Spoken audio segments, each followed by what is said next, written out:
boys like to shake, rattle, and troll. It's time for the award-winning Shake, Rattle, and Troll. Yeah, here's to what they buy. Grab your favorite home. Me and the boys gonna shake. A show for the serious fishermen as well as the novice looking for tips from the pros. Shake, Rattle, and Troll, brought to you by Bill Luke Chrysler, Jeep, Dodge, and Ram. I-17 and Camelback Road since 1927. Yeah, we got the power, we got the speed. We're running wide open on a midsummer breeze. Fresh water, salt water, watch out, boys. Bass Daddy Don's gonna make some noise. It's me and the boys gonna shake, rattle, and... Now, here's your host, saltwater fisherman, the man that fears no fish, Bass Daddy and Tournament Pro, Don McDowell. Yeah, man. Hey, I'm Don McDowell. Happy Mother's Day. Happy Mother's Day to you too, Don, Absolutely. and to my mom. Yeah, absolutely. You know, I saw your mom and dad on TV. On, what was that, Channel 3? 15. ABC. Yeah. ABC. Celebrating their 65th wedding anniversary.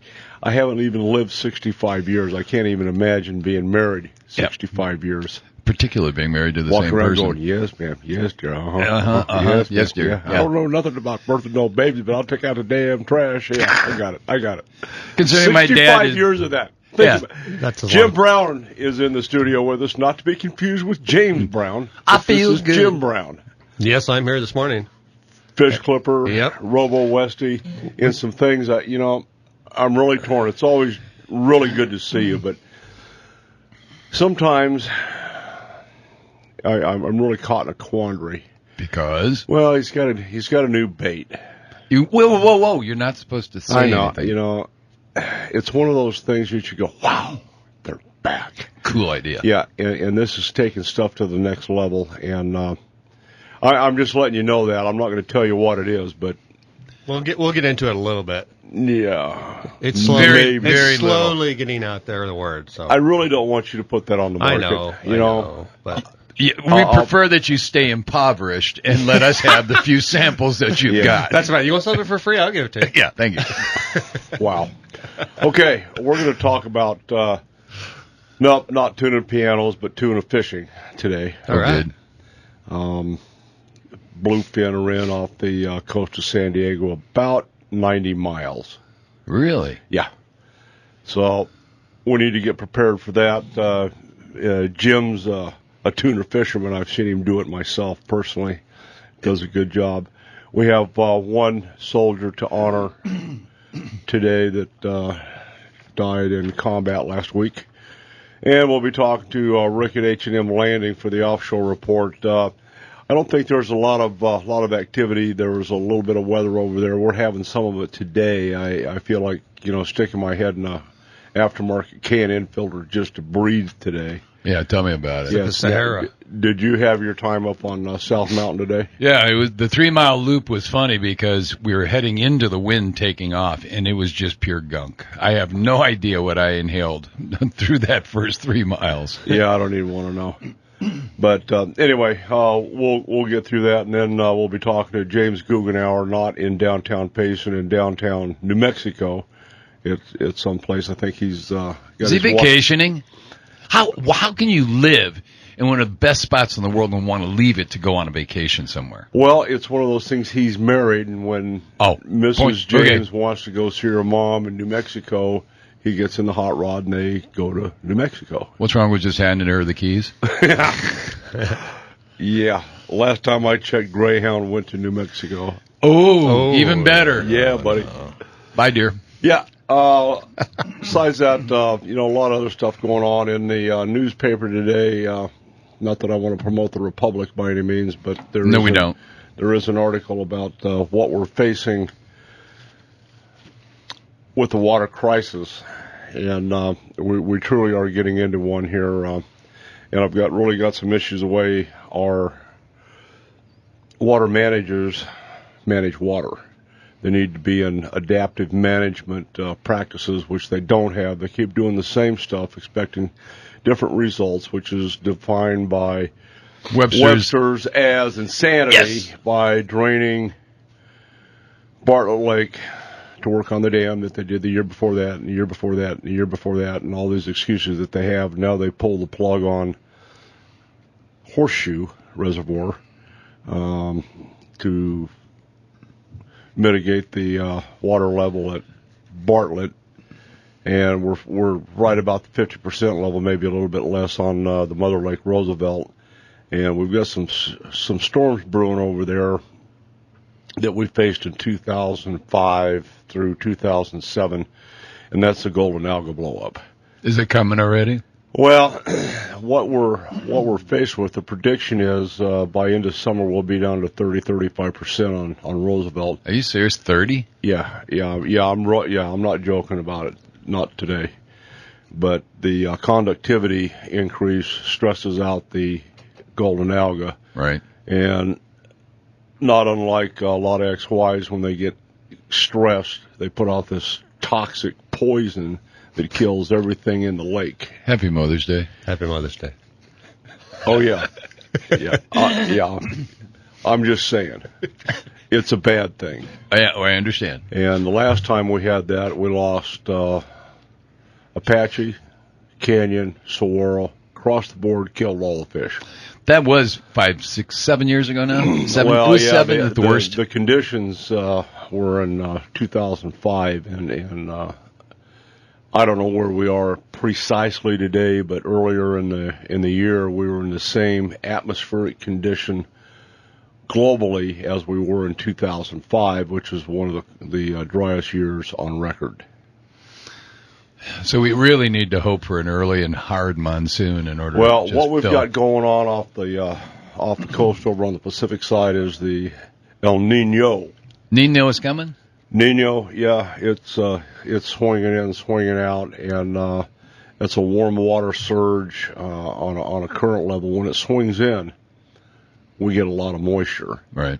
And in talking with Cantrell and some of the other folks at the Department of Fisheries, the best thing that can happen to us right now is to have a really, really solid, messy, slushy monsoon season. Right. A long-term one. Yeah. Hope it starts early and stays late. You know, the funny thing is that if you look at last year, we had a great monsoon. Although if we hadn't had the monsoon that we did last fall, we would be in big trouble this year. Well, John, I think we are in big trouble. And we've got, I don't want to get accused of picking on Salt River Project. They do a fairly good job at doing what they do, but they need to focus on water management. Yeah. Forget about what fish we're putting in. Forget about the habitat issues that we're fighting, and manage the water level. That doesn't mean drain everything we've got. Knowing we're in a drought situation, knowing we're going into summertime, knowing we're going into high use for domestic and agricultural water, and go, gee, I wonder why the marina's in the dump. Yeah. You know, it just I'm stunned. I'm just stunned. They won't return your calls, will they? No, they're pretty much done returning phone calls. It's not over. It's like the ostrich sticking his head in the sand. Right. Stick your head in the sand. We're not going away. We're snaking up behind you, and we're going to get you. You put your head down there all you want to, but it's coming. I think there needs to be some answers and some demands, mitigation on loss of recreational water levels and all the things that go along with that. So the hard part is justifying draining anything at this point in time. Yeah. If you're going to do it, do it in the winter.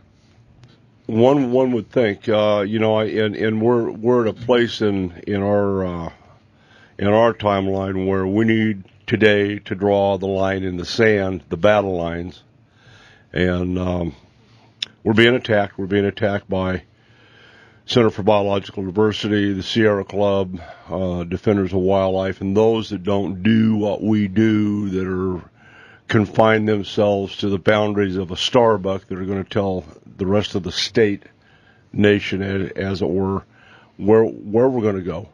Yeah. Our travel management plans. The Clive and Bundy issue, they're talking about states' rights and government overreach. That it is, but if you dig a little bit deeper, there's a desert tortoise that's at risk. That was what the call was for, was the desert tortoise. Yeah, exactly. Really? Yep. So, I don't know. We've got a lot of house cleaning to do, and I think today is a albeit Mother's Day is time to put some stuff out. You mentioned the Tulsa report. When we get back from break, I want to get into that a little bit, and then we'll get Mr. Brown's 2 cents worth on that, and then start talking about fishing. Ooh, okay. Because you can't talk about fishing without having water. We're having a water shortage. Yep. So I don't know what, rain dance is in order. But anyway, we're going to thank some of our sponsors. Bill at Chrysler Jeep Dodge Ram has the back-to-back 2-year champion. Motor Trend Truck of the Year for 2013 and 14. I-17 in West Camelback since 1927. All righty, we're back. All right, we're going to just put a line in the sand here, John. Let's start off with the article. Sandy Barr from she's the director of the Grand Canyon chapter of the Sierra Club. Bless her heart. Responded to our beloved Director Voiles. Had a nice article in the paper talking about the cooperating agency alternative on the wolf management plan, and it's been around the block. It's been 3 or 5 years in the making, however long it's been, and it seems to work. Basically, what that plan has done is endorsed supporting up to 300 wolves in New Mexico and Arizona, giving them a northern range of I-40 on the north side, the Mexican border on the south side, and Highway 87 on the west side of where they can live. Correct. Now, Sandy Barr has basically really, in my mind, has stepped over the line and gone on a personal attack with the department and everything that's contained within that management plan, and called it extinction alternatives, and we're out of touch, by the way. Yeah, we're out of touch. I think the big thing here is we're the ones out in the field on the ground, and it's the all of our efforts that are putting money on the ground trying to improve the habitat for everything else. They had something to say about the Catalina Mountain Bighorn Sheep Project, and they're just, Sandy Barr wants to throw a bucket of cold water on everything. Well, there aren't many people who have followed Sandy Barr's career, and certainly I've followed it in the legislature when there were times that I'd have to go down and either promote an item that we were trying to get pushed forward or to testify in front of either the House or the Senate in the state. And one of the things that's notable about Sandy is that she's never really put anything out there as a lobbyist that was a proactive piece of legislation. She has, however, consistently complained and knocked down anybody else's proposed legislation. And she is probably one of the best complainers, and she always finds reasons why not to do something, but I've never found her to ever originate any form of a bill. She's never promoted anything. All she does is she knocks down some of the things that we're trying to do. In her article, basically on Director Voiles, the commission, and the department was an attack stating that we're out of touch. And I think that we know her true agenda is not to have people in the forest, not to have cattle on the land. Yeah. They don't want ranchers to have anything to do with federal land. They want them off, and they want them off permanently. And I think that if you look at it, certainly if you go back over 120 years, maybe you had some issues with the way that the land was managed by cattle ranchers in the early 1900s. Overgrazing is a fact. We knew that. Some did, some didn't. It was subsistence farming. Nobody knew what the world was going to be 100 years from now. But in the last 40 years, responsible ranching and grazing has been the ultimate. I've gone out with Ray Tanner's allotment and several other ones, Woody Klein, all those people, and Bob Benet. Those guys are very, very concerned about making sure that their grazing is done appropriately. They do range monitoring all during the year. They try and make sure that the cattle aren't overgrazing. They move them from pasture to pasture. When you look at it, that's $15,000 per mile to put up T-posts and barbed wire fencing to keep those animals in certain pastures, and the work that they have to do to drive it to feed America. Excuse me. This isn't Kobe beef that's going over to Japan. This is stuff that we're eating. They're selling it to market. And Sandy and all of her brethren are complaining about the fact that they're out there. There's not much irresponsible grazing that goes on now. There's just way too much at risk and way too much that they can't do, that they know that. Well, I think, too, the motive behind this, and as you talk to them, they would have you believe they care about the animals. They don't. No. It's about the money trail. Oh, absolutely. That's how they became rich, the Equal Access to Justice Act.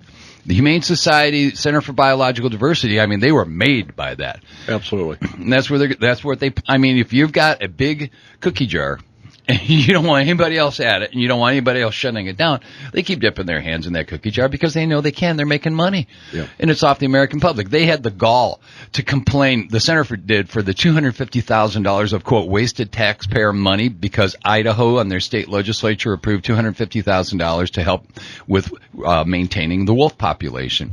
They're screaming about that. But they don't say a single thing about the 10J experimental non-essential status wolves in Arizona that have cost over $30 million already. Something's real wrong there. Not to mention the money that they have recouped off of the equal EJA. That's with a B, billions now. And you know what? The hard part for me to understand, is there is no accounting. There has never been an oversight committee. There has never been any documentation within our federal government as to how much money has been paid out to the center and to Sierra Club and Defenders of Wildlife and the Humane Society of the United States for the litigation that they've brought forward. They know they've settled out of court. We have state senators who are trying to find out how much money has been paid to the Equal Access Justice Act, and they don't know. They don't have an accounting of it over the years. There's no historical documentation that shows how much has been paid. That's really wrong. What about an oversight committee? I keep preaching that to everybody I can, but, you know, as we look at it, there are so many battles going on in Washington. Asking for an accounting of anything is virtually impossible, and it's only $4 or $5 billion, they're saying. Only. Well, $1 billion here, $1 billion there. Pretty soon you're talking about some serious money. Well, it is, and you know, we're talking about the VA battle that's going on right now. Look at that. Oh, absolutely. You know, and everything else, and yeah, who gives a damn about the wildlife? Yeah, we're basically second rate on that, and I understand that to a small degree when people's lives are. But that's the key. The center makes people's lives more important. I mean, animals' lives more important than people's lives. And they don't care. No, they don't care. It's the money trail. Yeah, they have the Endangered Species Act when they're on it. What about the statement that Sandy Barr keeps making that 70% of Arizona voters want wolves on the landscape? Well, it's like anything else, Don. If you were to go for a survey and you wanted a result, you would phrase the questions the right way. And it's funny, they said, scientists agree that there's too few wolves in Arizona and New Mexico and that these animals are at risk of extinction. Well, right there, de facto, you're telling the person that you're going to ask a question of, we don't have enough. So they said, would you be in favor of 2 new packs in suitable habitat? Well, that totally bypasses the fact that the sovereign country of Mexico is where they historically existed. Ours were 90% of them. Yeah, 90% of their range was in Mexico, and they're not going to do a thing about it in terms of bringing them. They want them recovered here in Arizona, Arizona, Utah, Colorado, and New Mexico. The 4-state area, that's where they want them recovered. Utah's already set up a kill zone, and they should. They did. Yeah. Well, here's something else that they said. When they ask about these things, it says, that the wolves will keep elk and deer populations in a healthy ecosystem. You know what? That's almost telling. Excuse me. Yeah, that's telling people initially without saying it. They're saying we've got too many. As they read it here, it says wolves are a vital part of America's wilderness and natural heritage, and they play an important role in maintaining healthy deer and elk populations. Restoring wolves to forests and wildernesses in northern Arizona will bring a healthier balance to our ecosystem. I'm sorry, we don't have a surplus of animals. No, we don't. The mule deer herd numbers over the last 20 years have dropped by 50%. That's the number of tags that are issued, the number of deer that they're serving. We don't have nearly the deer that we used to. Why? Because we put in a top-line predator named coyotes, and we outlawed public lands trapping. Since that time, the mule deer herds have dropped by half. We don't have a problem with healthy deer and elk herds because we're losing them. You want to try and get an antelope tag where it takes you 20 years to draw because we only have a few hundred tags available in this state? And they're saying that these animals are going to bring everything into a healthier balance. We don't need it. We already have a tremendous healthy balance, and we're putting $1 million in the ground just by our groups alone to bring more habitat in line. It's a bald-faced lie. They know it, but they're phrasing it that way so they get the results. Well, 70% of those people, and by the way, you know how many people were involved in that survey? Out of our 6 million plus population in Arizona, 300. Yeah, that's 70%. Obviously, you know what? Hey, wait a minute. 300 of what kind of people? They split it 50% Democrat, 50% Republican, and those were only from voter registrations. They didn't say if they were rural. They didn't say if they were urban. They didn't say anything else about them. But they just said 300 people is determining which Sandy goes around and broadcast everybody. 70%. You know what? We could have a poll right in this room. We could come out with 90%. You know, if your brother would give us half of his mind. Not a problem. Yeah. It's he who phrases the question wins the debate. What's the background on the polling company? Well, the Tulchin Company, which is fascinating, is based out of San Francisco. They are a Democratic Party polling organization, and they help do modeling and campaigns for Democratic candidates. I wonder what kind of questions are going to ask. It's like the Reader's Digest. You read it in there, you know it's true. Absolutely. Yeah, that's just crazy. So their survey is bunk. I think she knows it, but they got a lot of play out of it over the past year. We've got the battle line drawn. We need to start holding them accountable. Well, I'm going to do that when we go to the next commission meeting. That Tulchin report needs to be presented as bogus as it is. All righty, when we come back, we're going to tune a fish. I'm here with Jim Brown. And Special K. The pollster himself. Nice.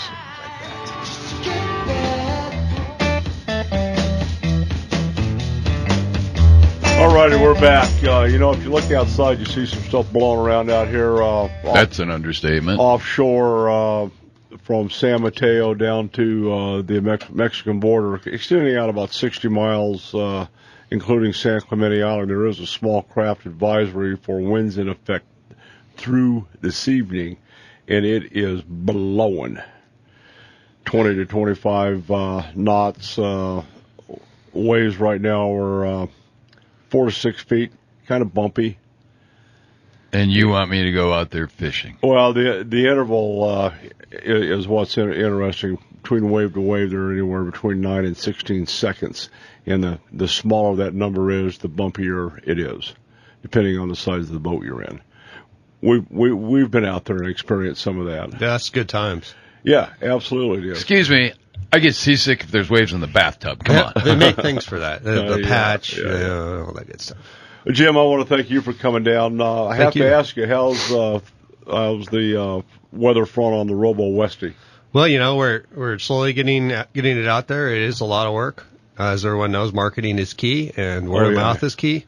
And I'm just blown away, quite honestly, how much it costs to market something in a magazine or a print or anything. Any printed matter. I don't know how people do it, and I can see why a lot of independent, small people like myself that have good products, quality products, can't make it in the industry. We've seen a number of really good ideas come and go over the last 14 years of the life of Shake, Rattle, and Troll Radio. Yep. And the key to it is marketing. They've always, they've had the passion, they've had the drive, they've had the product. Sure. And wanted to keep building it in the garage and hope that they would come, but they don't come without the marketing. Sure. And just getting it in the big, if you do get it in the big shops, that's one thing, but a lot, it's kind of it's not really true because people think that when you get your product into a Bass Pro Shops or Cabela's or whatever, that you're making some money and you're now successful. Well, it's not like that. It's not that easy. Not really. No. And really, in order to get to those big stores, you have to cut your left leg off and your right arm because you have to get to a certain percentage level for them to even buy your product at a wholesale price. And as a little independent person that has multiple people working for him, You can't do that. There's just no way. And the big corporations is a whole other ballgame. But our Robo-Westie is doing great. Everybody that throws the Robo-Worm has loved this pre-rigged Robo-Westie 6-inch fat that we made. That's been a great worm and wonderful colors for years. Yeah. And to couple with what you're doing now is just we started small, four main colors, and boy, it's great to see people catch fish. It's real simple to do. You just throw it out there and just kind of be patient. But what? Oh, patience. Patience. That's something you and I both don't have, Don. Fishing and patience. No. Yeah, it's hard. I know. But two more words that don't belong in the same sentence. Fishing and patience. Yeah, ice and fishing. Ice and fishing. Yeah, no. Done that. Yeah, but things are going good. We started our newest creation with the 3D Savage Craw that we're dabbling with. We got the approval from Okumo to use their product line. Nice. To do a second kind of a side market for pre-rigging the craws. So you can check that out on our website, fishclipper.com, and it's something that's slowly getting into market, but it's a specialty. It's not something that you can't make thousands and millions of them, because it's definitely a skill. There's a certain technique to it, and it's not like one of your baits that's imported from overseas. It's handmade here by us in the United States, and it's got a lot of appeal. So let's talk about the design. You told me about it, and I went, yeah, whatever, and I did. Are you serious? Yeah, I'm fascinated by the way you did that threading on that. There are some things out there. Pack-a-craw, when they came out, that was wonderful, and they're an okay bait. But going back to my point to Jim when I was talking about it, I said, man, do you have one about this big? And we're talking about crawdads here. Right. Do you have one in this color? And I'm not going to tell you what color. Rhymes with orange. And because back in the day, and this goes way back to Gilbert Archerbeck and Rich Jones, Jones and Bates, and Mesa Tackle Company with Gilbert. Gilbert made a crawdad about as big as my thumb, and he made me some purple ones. And I want to tell you what, that was just an absolute killer bait forever. Gilbert's gone. He went the way you just described, was hoping to get in a tackle shop, and he got into a tackle shop and died a slow, miserable death because he didn't do his marketing. Same with Rich Jones. He had some great baits. But anyway, a couple days later, the mailman comes, and here's this little package, and you open it up and went, oh my God, yes! Mm-hmm. So I texted him, I said, listen, you can't tell anybody about these. No. You can't. And all right, well, we'll let the cat out of the bag, so to speak. But yeah, aren't we supposed to go to break now? One hell of a crawdad. Go ahead, back to you, Jim. Your bait. No, that's true. Everything you said is true. And learning a little bit about crawdads, when to throw them, what colors, when they molt, when they come out. There's a lot to it. I mean, okay. Why don't you tell me a little bit? When do you throw a craw? No, that's secret. Because if you don't throw a craw, I don't want you throwing this craw. I'm trying to remain patient. Now, tell me. John, here's the science of bass fishing. It's like the science of archery hunting. You have to know your quarry. Yeah. What they do, their habits, their feeding habits, their napping habits, their breeding habits, and this, that, and the other thing. The same thing is true with fish. Now, what Jim has got is probably one of the most foolproof, if it's done correctly, baits on the market. It's the mainstay of Apex fish food chain. It's the crawdad. And they're everywhere. I mean, you go to any river, any lake, they're everywhere. Absolutely. And when you pick them up as kids and net them and play with them and pull their pinchers off, I mean, they're cool, but you never think of the colors that they're at that stage in their life. Yeah. They're greens, or are they orange, or are they red, or whatever color they are. And what's really cool is I got turned on to the 3D Savage gear by actually Andy Manal. Said, hey, check out this craw. It's really cool. And what they did, they took an actual 3D crawdad, cut it open, scanned it, made a mold of it, so it's a true crawdad. You throw it in the water next to some other crawdads that are alive, you would not know It's not real. It's that real. Oh, yeah. Well, And, going back to Rich Jones, what Rich did was grab a crawdad and freeze it. And coated it with Vaseline while it was still frozen. Sure. Cast it, made a mold. See, he was way ahead of the times. Yeah, but I'm just saying, Yeah. but you look at where, we're sitting here 10 or 12 years later in the technological advances in computerization versus, let's make a mold out of this ice crawdad. And this has probably been something that the pros have been doing for years. It's kind of been on the down low. Yeah. I'm sure there's lots of things like that. We all know there's specialty baits. And maybe I'm bringing it to the forefront. Maybe people aren't too happy with the fact that I'm doing what I'm doing. But I think it's too bad. If Andy's using them, he needs to catch more fish. I tell you what, if it's a difference from losing a tournament and winning a tournament, or winning a boat in a tournament for a fisherman or for an angler, or not even being a pro, but a weekend guy that's just out there fishing for fun, and you win 10 grand or you win a boat, how cool is that? Yeah. So you've actually made a great product for weekend warriors, and you don't have to have any special skills. So I don't endorse a lot of baits, but I'll definitely hang my hat on that. Well, that I appreciate it. one. Absolutely. I'm going to look forward to some good pictures, people sending me some stuff, and we'll see where it goes. So it looks awesome, and I love the arrangement that you have on the hook system in there. yeah, and not to give too much away, but what we did was we basically rigged, put hooks in the craws so that you have a better chance of catching fish now. So check it out sometime. What hook are you using on that one? I don't want to tell anybody yet. If they're interested, they can get on my website. Yeah, it's nice. secret. Okay, we're not going to give your website address. Don't give the website. Don't do anything. All righty, when we come back, we're going to talk about roll call and get kicked off with the tuna fishing. I'm Don McDowell with Special K. Jim Brown. We'll be right back.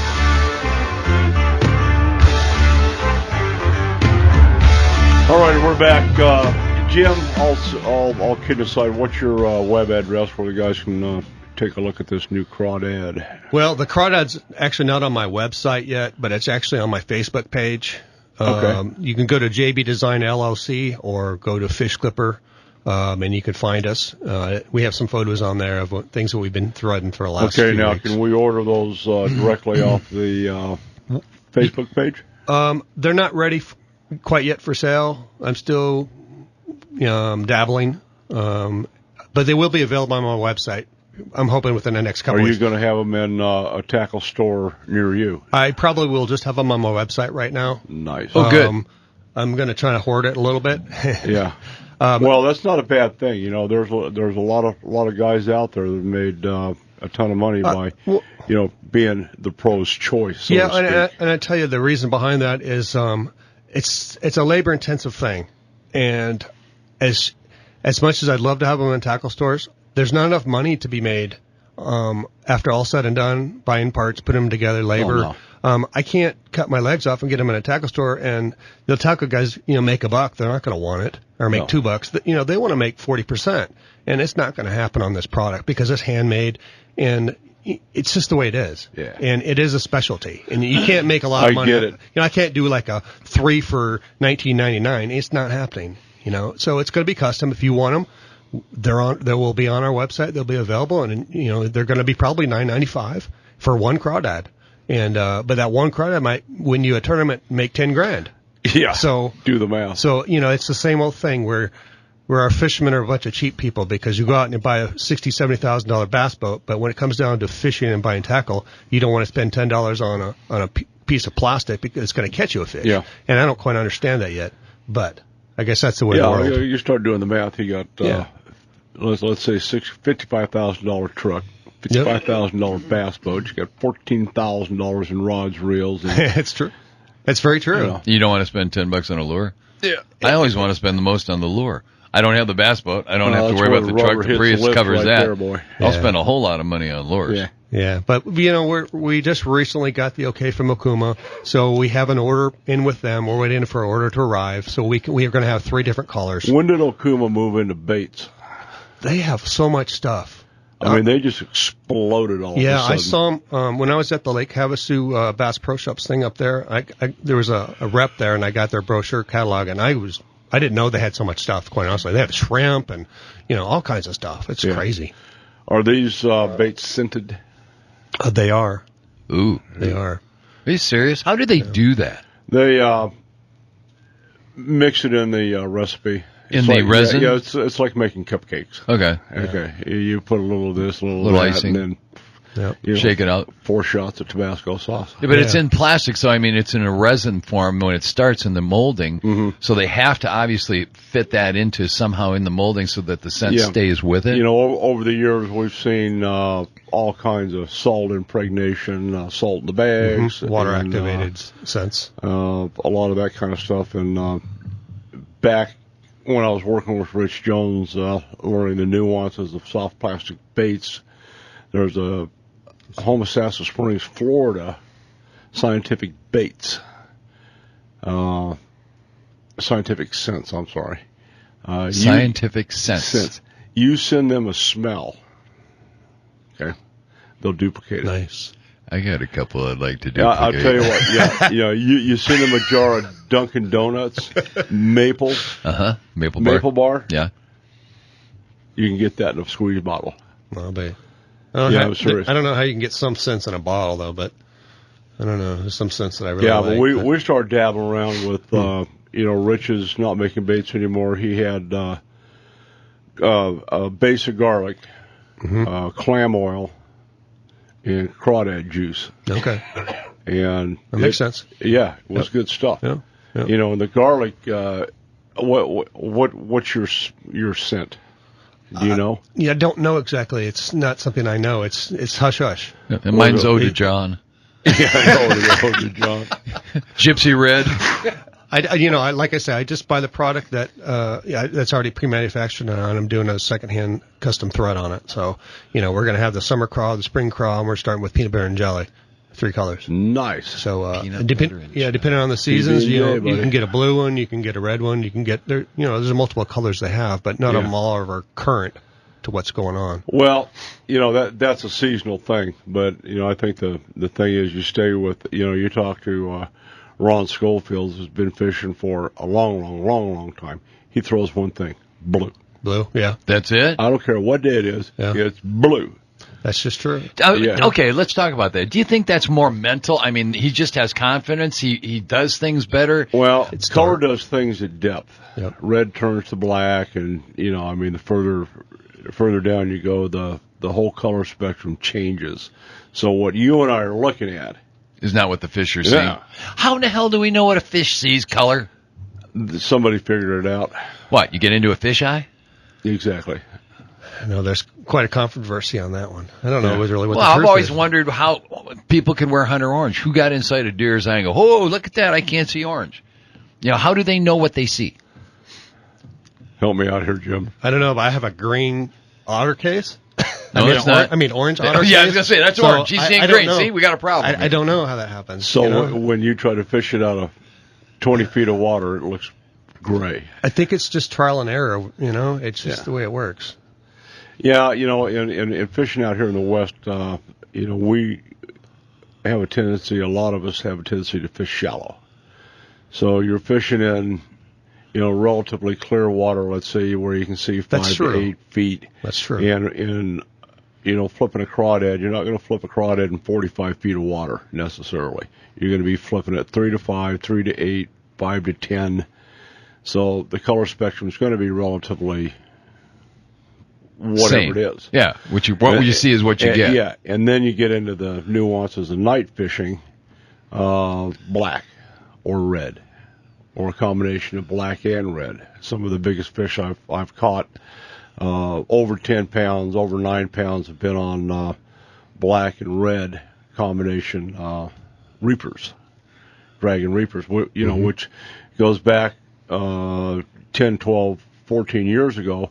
I don't know where you can even buy a reaper today, but it's one of the most bass-producing baits that have ever been drug around Arizona. A lot of people on the pro circuit, they put little crawdad traps out a few days before the tournament to see what color it is. Absolutely. So that's something else. Are you serious? Yeah. Yeah. I mean, all those little things that you don't think about. But yeah, it'll be a great product when when we get going. Well, here's something people don't often think about, and this is roll call for this past week. We have one soldier to honor. Army Private First Class Daniela Rojas died May 3rd, 2014, serving during Operation Enduring Freedom. 19 years old, out of Los Angeles, California. She died May 3rd in Hamburg, Germany. And I'm not sure what this means, of a non-combat illness. She was assigned to the 2nd Battalion of the 12th Infantry Regiment, 4th Brigade Combat Team, 4th Infantry Division out of Fort Carson, Colorado. That's a big price to pay, even one soldier. Just think about that for a minute. I'm Don McDowell. We'll be back.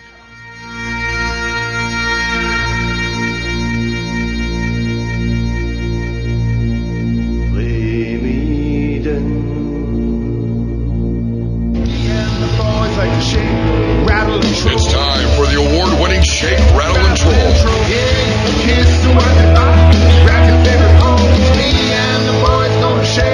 A show for the serious fishermen as well as the novice looking for tips from the pros. Shake, Rattle, and Troll, brought to you by Bill Lute Chrysler, Jeep, Dodge, and Ram. I-17 and Camelback Road since 1927. We got the power, we got the speed. We're running wide open on a midsummer breeze. Freshwater, saltwater, watch out, boy. Bass Daddy Don's gonna make some noise. It's me and the boys gonna shake, rattle, and Now, here's your host, saltwater fisherman, the man that fears no fish, Bass Daddy and Tournament Pro, Don McDowell. All righty, hey, thanks for joining the second hour of Shake, Rattle, and Troll. If you're just joining us, we have JK in the house doing what JK does. As always. Yeah, and Jim Brown has been kind enough to come down and join us on this Mother's Day, and we want to extend our Mother's Day greeting to our buddy Rick over to H&M Tackle Shop. How you doing, man?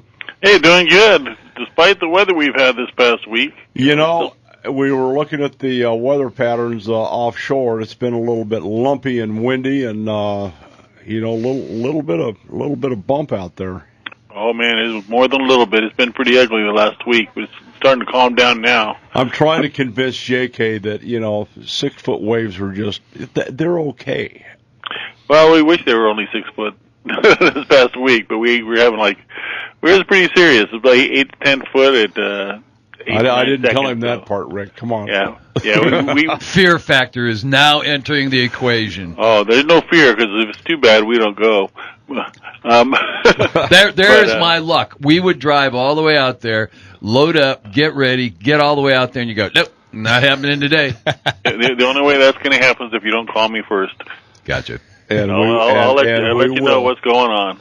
Yeah, But, well, looking at the fish report, looks like the half and 3/4 day boats are still whacking the yellowtail. Yeah, they're still catching fish at the islands. That rolled over a little bit, but there's fish, plenty of fish out there, and some of them are starting to move up. They're seeing some on this side of the border now. Still not biting. They're eating a lot of that krill, so all they got to do is swim around with their mouth open. They're pretty full, but Interesting. they're still biting the lures once in a while, especially the surface lures. And, what's the NOAA prediction for the next couple of weeks? Any idea? You know, they don't give us anything that far out. Basically, we get about 3 to 5 days, and it's supposed to be nice and hot and almost like a Santa Ana type of conditions out here. Nice. So in the next few days, it's going to get better. I know we have another day and a half leaving on Monday night, and that's already got about halfway full. Which boat's that? The Top Gun 80. TG80, yeah. Very They, cool. oh yeah, they were out. Just got back this morning. They were out there, and it was lumpy, really lumpy, especially coming up off the bank. But they had out there looking for the bluefin like they found last week, and they saw some meter marks, but it was just the conditions were too tough to get on that fish. Yeah. And all they had were mackerel for bait. The bait company's been having a hard time making sardines and anchovies this year. So Really? yeah, so bait's been a little tough. But, you know, it's they're still plugging along. I'm sure they're going to get some fish this Monday night because the weather's going to be beautiful to be able to get on that stuff. Yeah. Let me ask you this. Fishing the slide, what's your go-to soft plastic? Well, you know, I use it's called Channel Island anchovy as much as anything. It's got a black back with a silver belly and a blue stripe in the middle. Nice.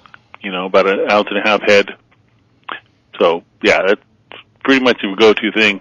Are you a believer in 3D eyes? You know what? I use eyes. I don't think it makes a difference. I caught plenty of fish on jigs before they had eyes, but it just it's a confidence thing.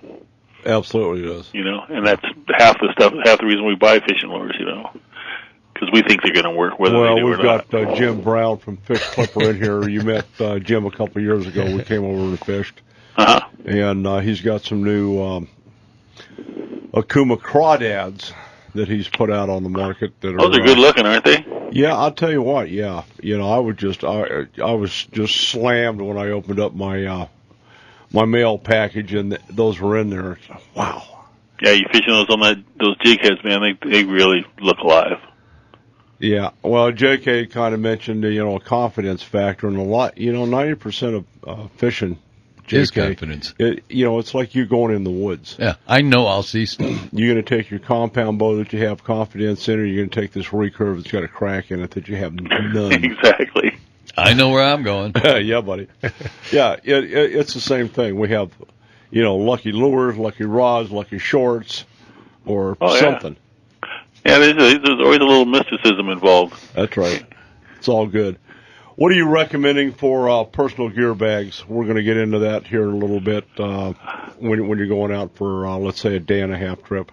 A day and a half trip, especially this time of year, you don't really need a lot of stuff.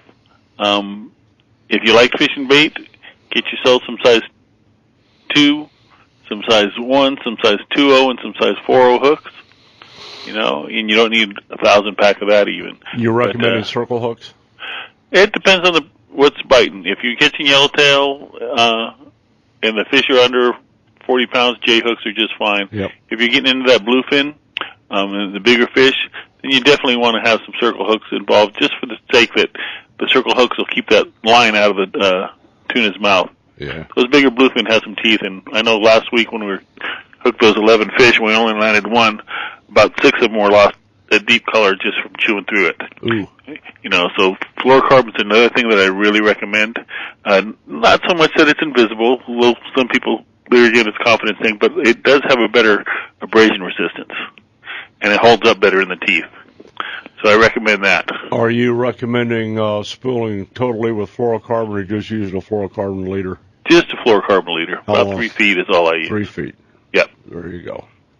That way you buy a spool of fluorocarbon. It's not cheap anyway, $25 for something like that, and it lasts you a little while. Yeah, it's good stuff. Yep. Well, we hope you have a pleasant Mother's Day.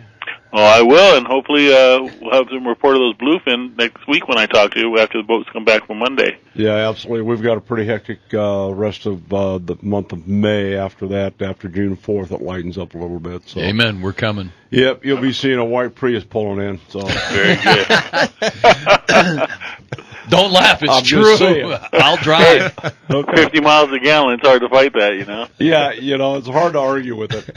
That's right.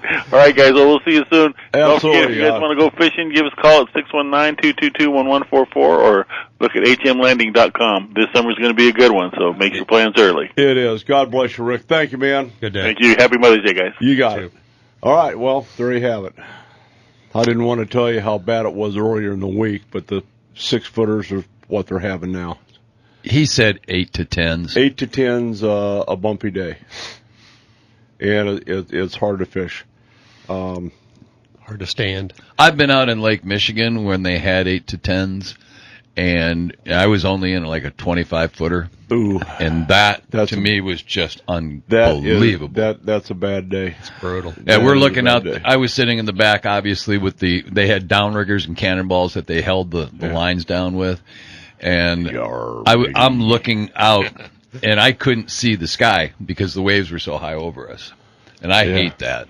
Well, we're getting into the, he's talking about these tuna. We'll get into the biology of these things just a little bit.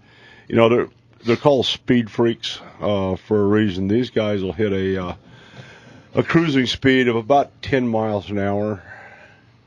And when they get it in high gear, kind of like your Prius, they're running somewhere between 60 and 80 miles an hour. I mean, these guys are No wonder when they say they're coming in, they're coming. Fast. Well, you know, when we're talking about burning a line off of a reel, Oh, yeah. that fish has just stuck himself in the face with something. He's not happy about it. He's going that way. And you can crank your drag down. You have to let them do their initial run. Sure. And then get their heads turned around. And they'll make, historically, 3 to 4 runs. When they see the boat, gone. About 4 times. Wow. So you can count on squealing like a 12-year-old schoolgirl all the way through recess. We're going to stand down when we come back. More on the Bluefin. I'm Don McDowell with JK. Jim Brown. And Chet Reynolds driving the boat today.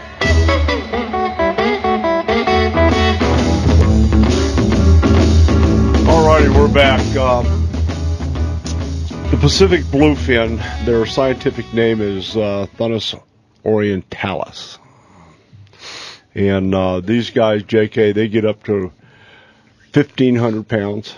There's a 1,499.23 pound recorded Atlantic bluefin. There are 3 basic species. You have the Atlantic, which is a really great big boys.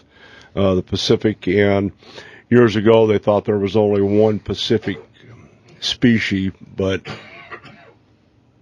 they thought they lived in the northern hemisphere, but they also, it's like the woods. Mm-hmm. The ocean doesn't have any boundaries, so these guys have been hanging around down under and have become the southern species of the bluefin. And 1,500 pounds. Yeah, the Pacific side doesn't get that big. The rod and reel record for the northern Pacific, if you will, is 348 pounds and some change. And then the southern, down around New Zealand, there was one stuck and boated 716.8 ounce fish. What do you think the age of something that size would be? I mean, seriously. I'm not sure. I know they 50 years, 60 years. No, I would say under 15. Oh wow, that much growth. Yeah, wow. More like these things. They probably come out of the womb as 30-pounders. Yeah, they're just little bitty guys. They come out at 80 mile an hour, fry. But I mean, the feeding just must be. They must be incredibly gifted to eat that much. Yeah. Stay that safe, for as deep as they swim, and to get that large. I mean, that's just crazy. Yeah, a couple of years ago there was a tagging process going on because these guys are historically really endangered globally just because of overfishing. There was one tagged. He was named Terry the Tuna. In a period of 600 days, he traveled over 24,850 miles, which is back and forth to Japan. So these guys are on the move. Wow. Yeah, I mean they're continually go. Well, technically they go with the warm water, correct? Is that basically what the cycle holds? That historically that's what was thought, but it's like their cousin, the albacore. The fish biologists know very, very little about that fish. They don't know, why they do what they do. Yeah, once they leave the upper portion of the Northwest, because they'll come in, hit depending on the warm water current, El Nino, La Nina, they'll follow that 64-degree water. And the last few years, they've bypassed where we could reach them. They popped in at Oregon. That was their first stop. Yeah, a couple of months early. They vanished. The next place they stop is a fatal mistake, is over by Japan. Oh yeah, yeah. Their dinner there. Yeah, absolutely. All day, every day. So where they kind of hang out in between times is they just vanish for months. Well, because the salmon. Obviously, we know the cycle of the salmon and how that works, but to not have an understanding of a fish that grows that large, that's crazy. Yeah, it's there's more and more attention being paid to the bluefin, because they are seriously overfished. The stuff that we fish for out of Cape Hatteras, I talked to John Backles last night. He's got a trip scheduled off of Long Island for we call them boxcar-sized tunas. Chet had mentioned watching wicked tuna. These guys are fishing the same stuff that we use over out of Cape Hatteras. You're using a reel that's about the size of a 2,000-pound winch. Yeah, to they're begin amazing. with. Just Yeah. absolutely amazing. 400-pound test line that you could tow a truck with. Yeah. All lead crimps. We don't use knots. You use the lead crimping Right. in a crimping device. And the bad part about these things is they strap you in a chair, put you in a harness, strap your reel to your harness. You're done. It's go time. Yeah. I better pray that the bolts hold that chair in place. Yeah. Well, it's difficult. The craftsmanship on that stuff is just amazing. I mean, you, being a lifetime fisherman, I mean, the technology has probably impressed you over the last, 15, 20 years? It has, but, going back to some of the stuff we see from Bill Dance, the old stuff, people laugh and giggle when you pull out a Zebco 33. I still got my Zebco, man. And an ugly stick. They have caught Black and more white, yeah. fish than anything on the market. The old pin Senators, the big pins, I'm not even embarrassed to pull one out.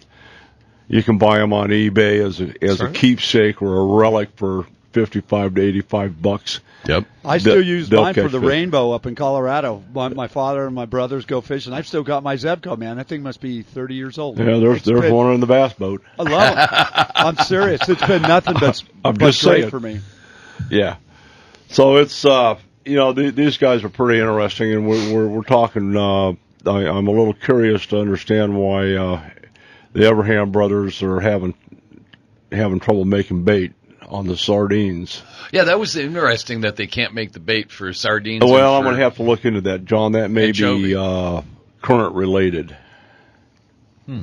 So mackerels are one thing, but the big deans are something else. And What about anchovies? Don't grow that large, do they? no, anchovies be 4 inches. Yeah, that's what I thought. Just 1 or 2 bites. I've watched you do that. I saw the film. It's good Biting stuff. the head off, putting it on. Okay. Yeah, it's good. It's good to wash it down with a cold beer. Yeah, Hey, somebody needs to tie a It's all GoPro on good. one of those. But fishing on the slide for these guys, going back to the artificial baits, and I like Rick's choice. That the black back, white bottom, silver belly with the blue stripe. Yeah. The other 5.5 inch body is brown back, which emulates a sardine. A light green with a white belly, and he's talking about 1.5 ounce triangular lead heads. I kind of disagree with his statement in part. It's not imperative that you have 3D eyes, but you've got 25 other guys on the boat. It's going to give you a confidence edge to get bit, but just don't use the red eyes. Use the clear silver with the black pupil. Clear silver black pupil instead of the red eye. Red with a black pupil. Mm-hmm. Because it's like everything else, you might have an infinity for red. Oh, this has got red. You know what's going to happen? You're going to take me to San Diego, and I'm never coming back. It's possible. Yep. Yeah, I went fishing over there one day and came back home 16 months later. Let's just say things had changed while I was gone. He took a ride about instead of the walk. Jim, what's your bait of choice out tuna fishing or just out hanging around? Whatever's biting, whatever. I don't have a preference, Do you like throwing live bait? Yes, definitely live bait. Yeah. I think that's all I've really done. Really? To tell you the truth, is live bait, yeah. Yeah. There's a trick to that. You don't want to keep your bait on more than 90 seconds is pushing. On your bait? Yeah, it's interesting. You hear about feeding frenzies. These guys are fussy. If you have a live bait, let's say you're using an anchovy, and if they get bumped around in the bait tank, they get kind of a bloody nose. Don't use it. If it's got one eye, don't use it. These guys may be going 40 or 50 miles an hour, but they'll look at that bait and go, I'm not eating that. Doesn't look good. Not the freshest of the fresh. No. And it's tuna fishing. You really have to be up on your game. The bait tank's generally in the center of the fantail. You want to stand there with your your rod, whichever your dominant hand is, and keep the other hand in the bait tank, so that when the jig rods hook up, you can grab a bait, hook it in the water right now. That's crazy. When you think about the process of putting the bait on, throwing it out, 90 seconds, reeling it back in, getting a new bait. I mean, that's consistent. It takes almost a minute and a half. Yeah. You're, absolutely. You gotta be up on your game and go. That's why I prefer fishing on the slide with the soft plastics. Flathead Ed would have a heart attack. Oh yeah. There's no recliners on the tuna boat. I didn't think so. No, and trust me, when you hear that drag kick in, and somebody yell hook up, the boat throttles back. There is a mad stampede. You've seen it. Mm-hmm. You'll get trampled if you're not watching in the herd. Let's say. I'm going out by myself, guys. No, that's a bad thing. It's good to go out just as long as there's not like 50 people on the boat. Well, that makes it a bummer. Yeah, you get on a limited load boat, and then talking about the Top Gun 80, you can get 50 people on that boat, but they'll cut it off at 25. Yeah, so it's a limited load boat. When Rick books, how many folks does he book for a weekend day? Does he book 15, 20 people maybe? Well, that depends on the size of the boat. The Alicia's a little short boat. She'll take that and the Blue Horizon. They'll take 14, which is enough. But you get the 65 to 85 to 100-foot boats, 25 guys out there. That's a lot of bodies, man. Yeah, it is, a lot of hooks. And we'll talk about it when we come back. There's such a thing. There's some techniques called full contact fishing. Yeah. I'm all game for that. Yeah. Bring your helmet. Well, it's unfortunate you have to resort to that, but you just figure you're on the boat with 25 guys you've never met, and they don't give a damn whether you catch a fish or not. So it's all about anyway, having said that, we're going to stand down. When we come back, James Guggenauer.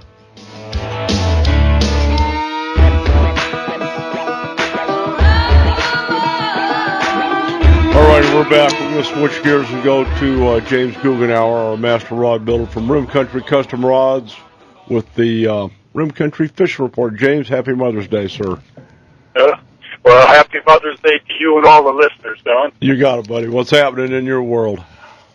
Hey, I want to tell you, good news on Roosevelt Lake. We've been talking about the great spring bite that's been going on up there.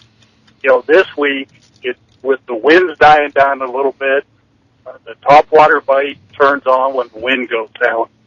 So the Rio Ricos, once again, it's like a third or fourth week in a row. We've also had topwater on frogs, and we've also had topwater on a Zora spook.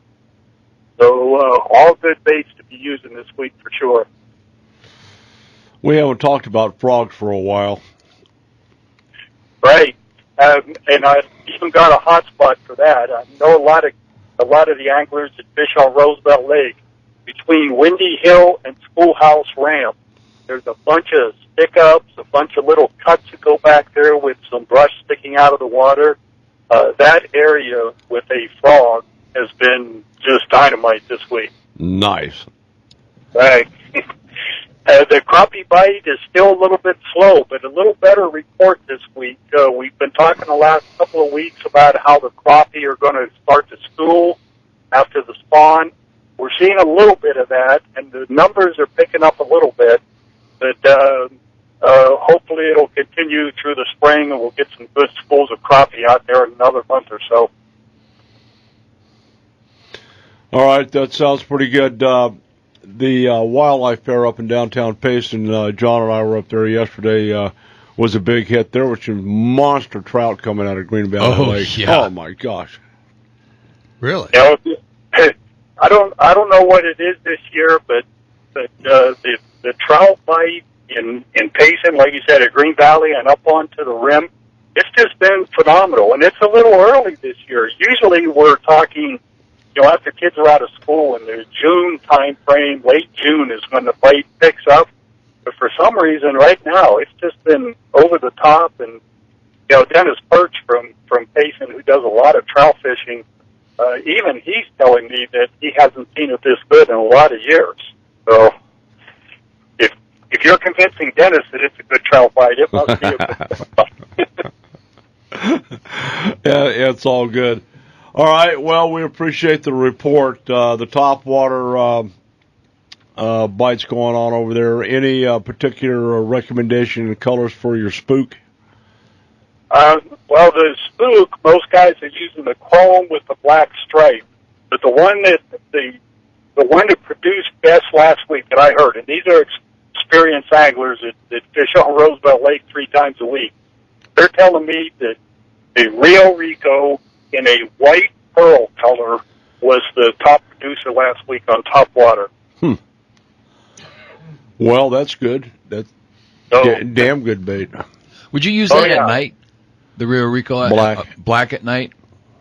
Usually darker, yeah, John. Usually colors at night, you want to go more with the black or the dark blue colors. But to a bass, that white color on the surface looks more like a silver color. So that imitates the shad. Go ahead. By the way, there are huge schools of shad and fry in the backs of coves. If you drive through the back of a cove and just sit there for a minute and looking at a bush, you'll see hundreds, if not thousands, of fry bass that are in there. Nice. So we had a good spawn. Well, hopefully that's some of the transplants that are out there growing some shoulders on that Florida strain. Nice. There you go. There you go, brother. I hope that's true. That's okay. James, we have a caller wanted to say hi to you. Go ahead. Hey, Jim. Yes. Hey, it's Bill Eveland, Arizona Crappie Association. How you doing, buddy? Hey, I'm doing well. Bill, how are you, sir?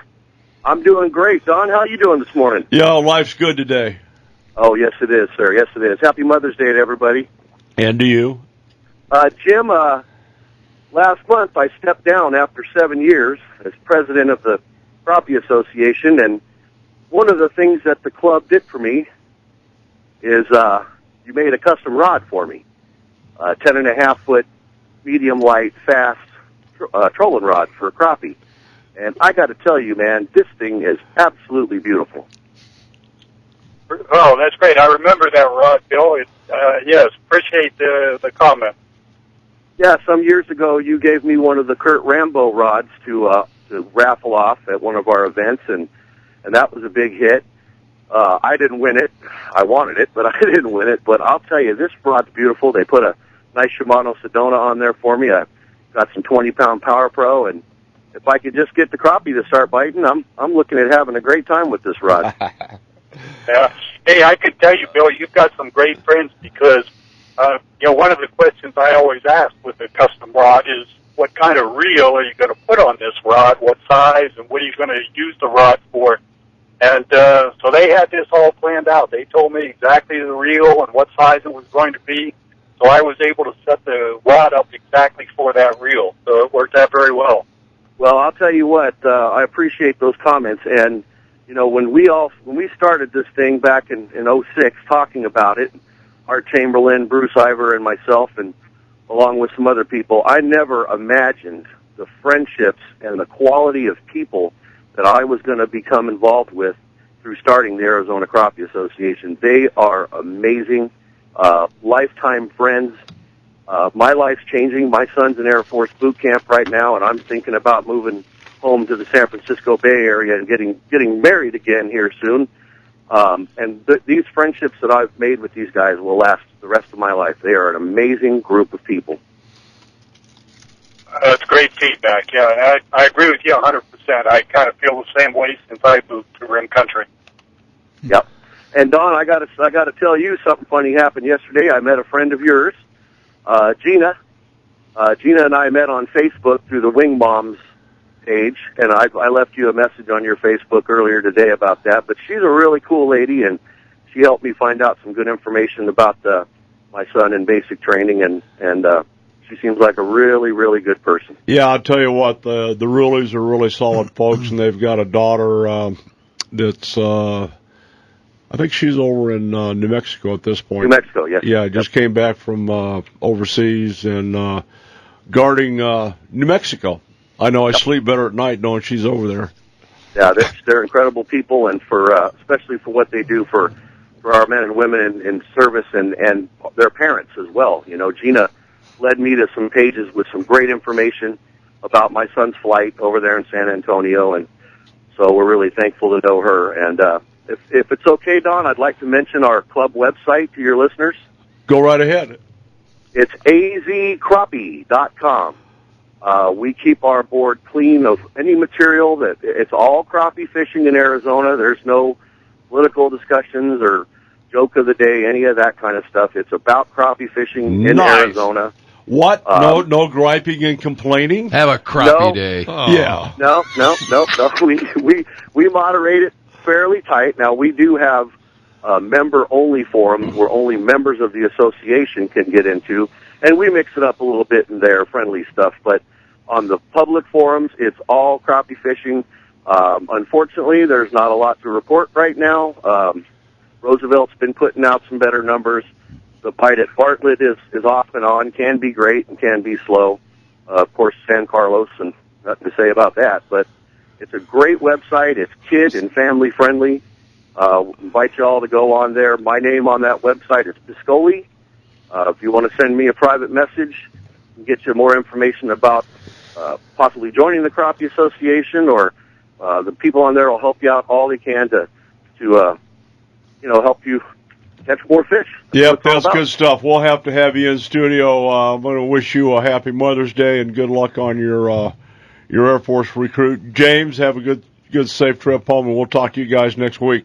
Thank you, gentlemen. You all have a great day. All righty, there you have it from the Crappie Association. Have a crappy day.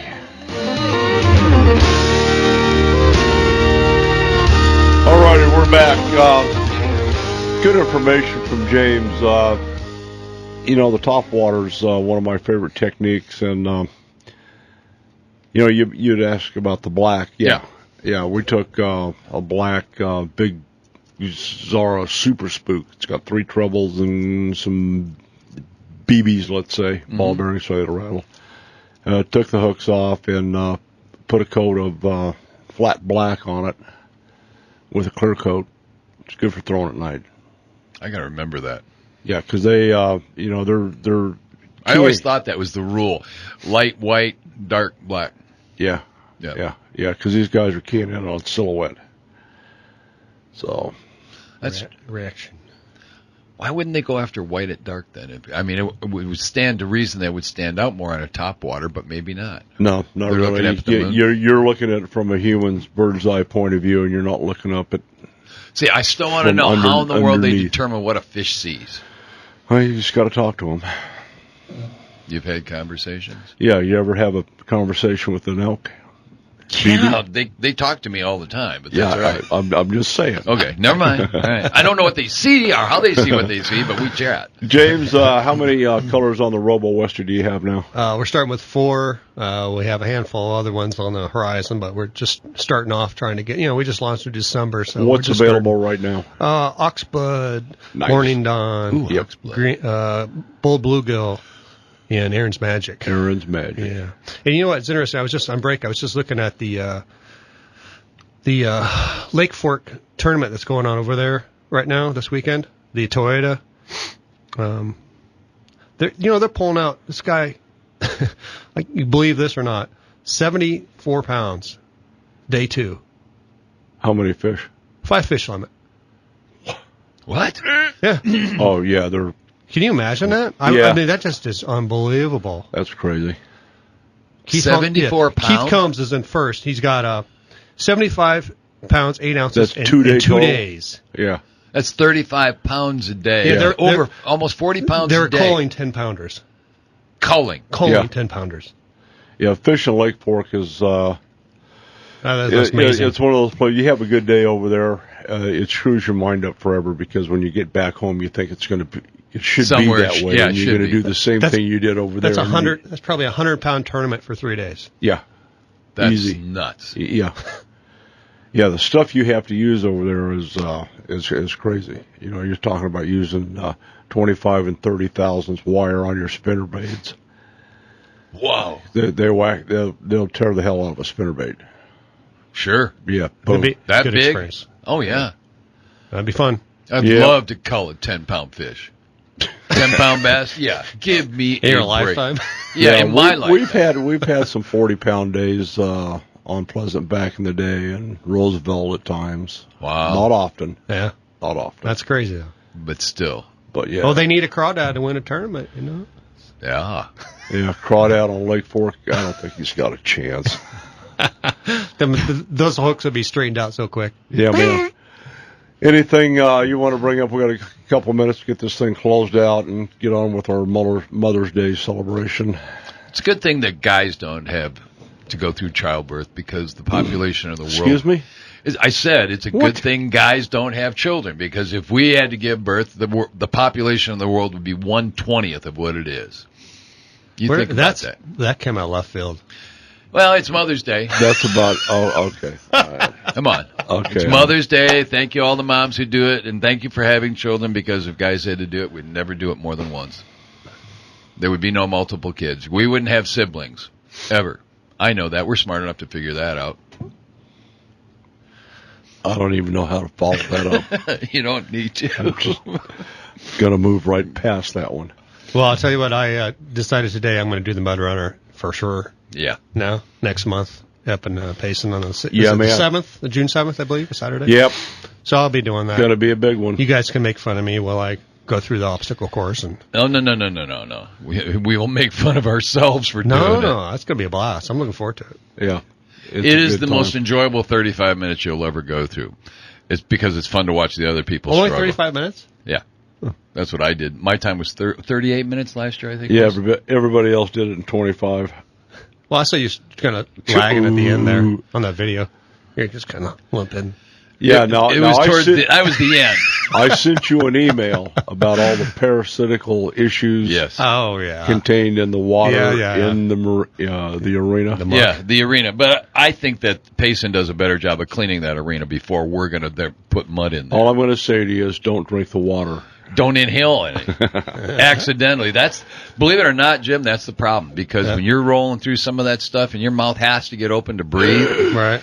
When I was crawling underneath the quads last year, that was a real danger because there was only about 6 inches of clearance between the bottom of the quad and the top of the water. I got you. And that's difficult. They said this year they're going to have a big truck that you have to crawl under. Yeah, they've got a monster truck episode that night. So, yeah, according to what Cameron said, I didn't see Cameron yesterday, but did stop by there, and they've got the place graded and pretty well cleaned up. And good deal. They're going to have well, there's a rodeo next week, so I think they may have to re-clean it after we're done. Why? Yeah, it's May 16th, 17th rodeo. I don't see Cameron doing that for you, JK. I'm just saying. I'm worried now. Well, if you see cow patties floating, I don't know if they float. I guess you're in trouble. They do. They do. Yeah. That could be one of obstacle course. When I used to have horse property, when the monsoons came in and I had a pool, we'd walk out after the monsoon was over, and there would be horse piles that were floating in our pool. Lovely. That was what we had to clean out on top of the regular algae. It sounds more like a pond. It wasn't a pond; it was a pool. Believe it or not. Yes. All right.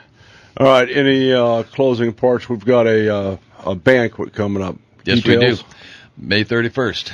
We're going to have the Arizona Deer Association banquet in combination with the Arizona Antelope Foundation. We're looking forward to raising some money. We'll also be auctioning. That's going to be interesting because the Safari Club International down in Tucson is having their banquet the same night. And we're trying to stagger the times for our auctioning of the Coos Whitetail tag because they have one and we have one, and they're both being auctioned the same night. So we're going to have bidders at both locations. Ugh. So it's going to be a little bit trying to make sure that everybody gets it done. But the last I talked with Ruth over at Game and Fish, we're going to have ours done as the first line item that we're going to have on the live auction, and the Safari Club will have theirs as the last line item that they're going to have on their live auction. So ours will probably be about 6 o'clock or 6:30, and then the Safari Club will do theirs probably about 8:30 or 9:30, somewhere in there. So we don't, at least people can bid on both of them and know what's going on. There going to be any silent auction items or anything like that coming up? The usual. We're going to have probably at least 50 silent auction items. We'll probably have another 40 of the live auction items. The Antelope Foundation will have theirs as well. And then we'll have some, super blitzes that we always do. So we'll have some fun then. And where's that information available? azdeer.org. Well, that's where it's at. We're going to have all that information out there as to where the banquet is. A lot of fun items this year. We're looking forward to probably having between 300 and 400 people somewhere. Rumor has it PC's cooking hamburgers. I don't think so. That's just a rumor? That's a rumor, Okay. yeah. Wild Horse Pass, however, is going to have a fabulous dinner, and it's a great Nice. place to go to. So, yeah, keep that one in mind. Yeah, I always look forward to going to the, when you go to a Arizona Deer Association dinner, you expect venison steaks, venison chops. I wish we could. Oh, man. Yeah. No, it's going to be rubber chicken but you know what? I've heard that people who have tasted the meals over there at Wild Horse Pass say that the food is awesome. Which, basically every time I've been to any of the Native I'm not American allowed tribe, in there. No. It's the blonde curly hair. Yeah, you look like custard. I know. The food there is really good. I've actually eaten there, and it's excellent. Yeah. Really? Yeah. Yeah. Well, it's new, and they've also done they've gone way out of it. They've got a really fairly elaborate clientele list of people who almost want to live there. Yeah. And the food is awesome. We'll look forward to that. Jim, your website and how we can get a hold of Robo Westies. And, you can check us out at www.fishclipper.com or get on our Facebook page. Look for JB Design LLC, which is really who I am, but I go by Fish Clipper. And you can find all our new products, and crawdads will be on pretty soon. So check us out. We appreciate your Facebook following and any kind of support. But thanks for everyone that's bought the Robo Westies over the last few months, and keep sending us your pictures. Good stuff. Thank you for having me on. And don't forget the Fish Clipper. All righty, JK. My best to your mom. Thank you. And your dad for I'm still stunned about the 65-year. Yeah, they are a very wedding unique anniversary. pair, but my mom has taken great care of my dad over the years, and I have to admit that she does a wonderful job with him. And he still takes out the trash, bless his heart. Yes, he does. That's all good. All righty, check out hmlanding.com for the fish count. Weather's starting to lay down. Bluefin are about between 80 and 90 miles. And you can talk to Rick over there. 4 foot waves or less, I'm on it. Yeah, 3s. All righty, hey, have a great Mother's Day. I'm Don McDowell. Special guy. And Jim Brown. Take your kids fishing, hug your bass boat, and we are out of here.